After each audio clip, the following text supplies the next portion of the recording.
It's late on a Tuesday afternoon and I'm out getting what we call our essential exercise for the day. I didn't get out at all yesterday, so I thought I'd try at least to get up the hill. And those of you who live fairly near me in Shotley Bridge, northwest Durham, might recognise now that I'm actually in Blackhill Park. Sometimes people try to rename it Concert Park, but we who live further down the hill know that it's really Blackhill Park. The park itself was first gifted to the residents by people who lived, who set up the ironworks in Concert, which are in the direction in which I'm looking now, except of course they've all gone. But discovering Concert Park, or Blackhill Park as I'm going to properly call it, has been one of the gifts, I suppose, of the last year of lockdown. There are various gifts, aren't there? You can see somebody who's running up and down the path at the moment. So many people have discovered exercise along the way. But when you come to the park itself, well, for me, the first revelation was that it's actually rather bigger than I'd thought. I thought it was just a strip of land running alongside the main road between Shotley Bridge, Blackhill, and then the centre of Concert. But once you get in, you'll find it has its various paths and also various things which are worth discovering. At first I thought this was maybe something of a mannequin pea, as it's known in Belgium, but it isn't. Instead, it's a young boy with his urn, and rather wonderfully as well, below somebody's put one of these painted stones that you find in various locations. The runner was looking at it before, and I wondered, in fact, if she was going to remove it. I think she picked it up, had a look at it, and put it back. Actually, when you look more closely at the stone, you see, there it is, a haunted house. Well, where did that come from? Maybe it's been here since last Halloween. But this young boy bearing a pitcher of water, and next to it you see something of the story behind it, that the fountain itself was manufactured by G. Smith and Company and was installed in June 1891. Now it's been put back in its original position. They say restored to working order, though I'm afraid it isn't working at the moment. Picture shows that it does work. No longer to serve as a drinking fountain. Maybe that's just a disclaimer that if you drink from it, then you may not be very well afterwards. But it set me thinking each time I've walked past, when I've thought of the place that water plays. This park itself, put in place for the local residents by the owners of the ironworks. Well, why are the ironworks here? They were built on an older legacy, again, of steel making, which went along with sword making in Shotley Bridge, my own village. The iron company was set up because of the proximity of iron ore in the hills, but also because there was a ready supply of water in the River Derwent. It was water that was necessary. There are great water systems that are traced in various other boards in the area that's now been made a sort of heritage site, where it tells you where the different ponds were that were necessary for the production of the iron. Ponds there so that the water was readily to hand, but then the water courses would work their way down the hill. Maybe another day I'll go and have a look at the Grove Ponds, which I've discovered to be a wonderful place. But then you look back at this young lad here with his pitcher of water, and you see the water that he bears, and there's a resonance for Christians in the message of the water of life. Jesus, at least twice in St. John's Gospel, calls people, promising them the water of life, water that he promises to the Samaritan woman at a well. He asks her for some water to drink, and she says to him, well, you haven't anything to draw water from. He becomes dependent on her, but then he offers her a water which, if she drinks, she'll never thirst again, the water of life. Jesus speaks of springs of living water. And then there's a vision in the last book of the Bible, the Revelation, of the water springs from which we may drink and never again thirst.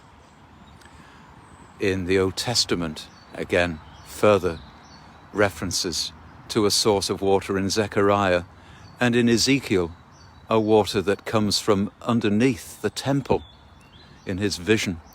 First it's one in which the water laps up to his ankles, then to his knees, then to his waist, and finally it grows so deep that it can no longer be crossed, that torrent of water coming from the temple and flowing down in his vision to the Dead Sea.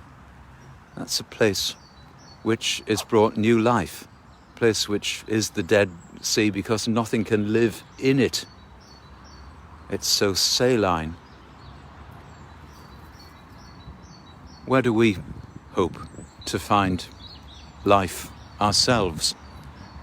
Where do we go for the springs of water? What can bring us refreshment, like this park does to so many?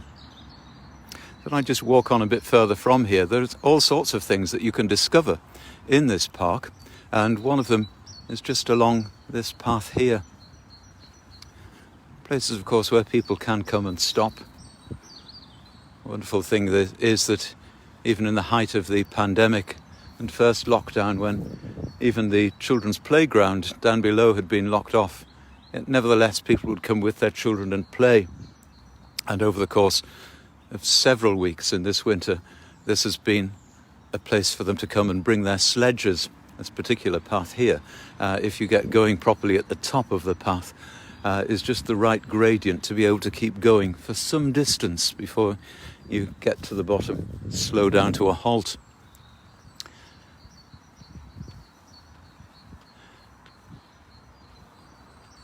It's a park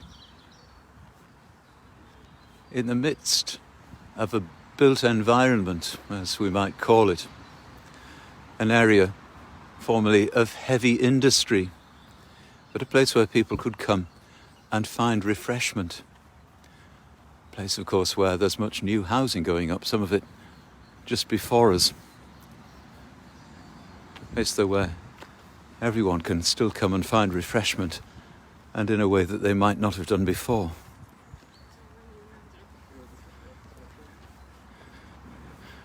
And it's round here as well that I made one of my discoveries, which I didn't know about, although I've lived here for so long.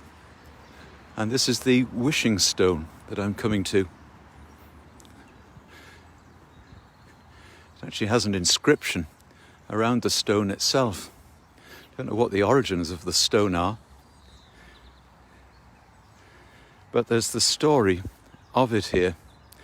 As it says on the notice, many people have commentated that in the past on a Sunday after chapel or church, people walked through the park to stop at the wishing stone, where they'd place money or sweets before dancing round it 3 times while making a wish.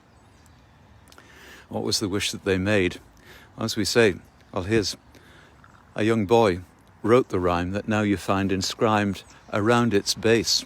Let me take you around. We're dancing round the wishing stone. I hope my wish comes true. We're dancing round the wishing stone. I'll come and wish with you. This is a common enterprise, isn't it? I haven't seen anyone actually dancing around the stone themselves or making the wish. But there are many wishes that we have at the moment, aren't there? Perhaps we simply need to be able to make ourselves still in this place, to be thankful that in the midst of busy lives, there's space for quiet and peace. Maybe that we find that we've got a bit too much peace in our lives at the moment, and the silence of our homes might seem to be driving us a bit mad.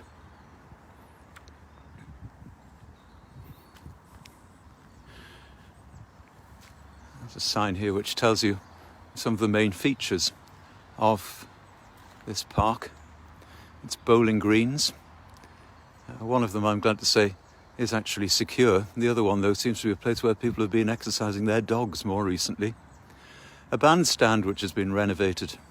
We look forward to the time that bands will play here again. The play area, which has been reopened. An outdoor theatre. I don't know anything about that particularly. And the blue heaps. an area where stuff was simply dumped in the 19th century, but also famed because there was a battle in the old sectarian days of people between different churches, denominations, hopefully not churches themselves, but the allegiance that they perceived. Thankfully, those days behind us, and it's a place now to go and walk. And here you have the original bylaws. Actually, these are for Concert Park, and this is not, as I say, Concert Park. We need to be reminded of that. They've now renamed it Blackhill and Concert Park. The original Concert Park's actually gone, but there are still some very wide areas where you can walk. But there was something to see here of how the environment even then was valued. Any person found willfully damaging, destroying or stealing any tree, shrub, plant, flower, animal or fowl, or cutting, marking or otherwise injuring any building, bridge, fountain, seat, fence, palisading or other property within the park may be taken into custody by any park keeper or other servant of the company and dealt with according to the law. In a course that we're following for Lent in our parishes, we're looking at the environment and our response to it, the way that so often we've taken it for granted and damaged it. This is a time again, I think, when we need to be valuing what is around us. So before I continue with my walk, I'm going to leave you here, but hopefully appreciating something of the peace of this place, just up the hill from where I live. It's just been announced, in fact, that this parish in which I'm standing, because I'm in the parish of Concert here, has just had a new priest appointed to it. So keep him in your prayers and the people of this parish. He's called Simon Grundy. He'll be coming to us from Chesterley Street. I look forward to working with him. We're looking at when we can reopen our churches again for public worship. For the moment, we have to worship by other means, offer our prayers by other means. As the prayer that's being offered, you could say, by the birds around us now that you can hear, so as the traffic going past. So we hold them now before God in our hearts, the people who come to this place and find refreshment, all who seek for water, those who are denied ready access to clean water, who thirst for it so much, those of us who need the water of life and recognize its source in Christ. May the Lord bless us, keep us from all evil, and bring us to everlasting life. Amen.